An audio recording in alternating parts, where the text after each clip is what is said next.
వేములవాడ పట్టణంలోని ప్రధాన రహదారులు అధ్వాన స్థితికి చేరుకున్నాయి. నిత్యం వందలాది వాహనాలు, ఆర్టీసీ బస్సులు, ఆటోలు, లారీల వంటి భారీ వాహనాలు ప్రయాణించే ప్రధాన రహదారులు గుంతలమయం కావడంతో వాహనదారులు తీవ్ర ఇబ్బందులు ఎదుర్కొంటున్నారు. పట్టణంలోని తిప్పాపూరు బస్టాండు మొదటి బైపాసు, రెండవ బైపాసు, చెక్కపల్లి బస్టాండు నుంచి కోరుట్ల బస్టాండుకు వెళ్లే ప్రధాన రహదారి పూర్తిగా ధ్వంసమైంది. రహదారిపై ఏర్పడిన పెద్ద పెద్ద గుంతల కారణంగా వాహనదారులు తీవ్ర ఇబ్బంది పడుతున్నారు.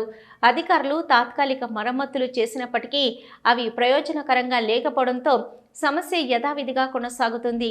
ముఖ్యంగా చెక్కపల్లి బస్టాండ్ నుంచి కోరుట్ల బస్టాండ్ వరకు రోడ్డు వెడల్పు చేసేందుకు చదును చేసిన కాంట్రాక్టర్లు పనులు మాత్రం ప్రారంభించలేదు. దీంతో ఈ రోడ్డులో వాహనాలు వెళ్లినప్పుడు దుమ్ము లేచి ఆ ప్రాంతంలోని దుకాణదారులు, ప్రజలు తీవ్ర ఇబ్బందులు పడుతున్నారు. గత నెల రోజుల క్రితం రోడ్డును చదును చేసిన కాంట్రాక్టరు ఇంతవరకు పనులు ప్రారంభించలేదని వారు ఆవేదన వ్యక్తం చేశారు. ఇప్పటికైనా తొందరగా రోడ్డును పూర్తి చేయాలని ప్రజలు కోరుతున్నారు.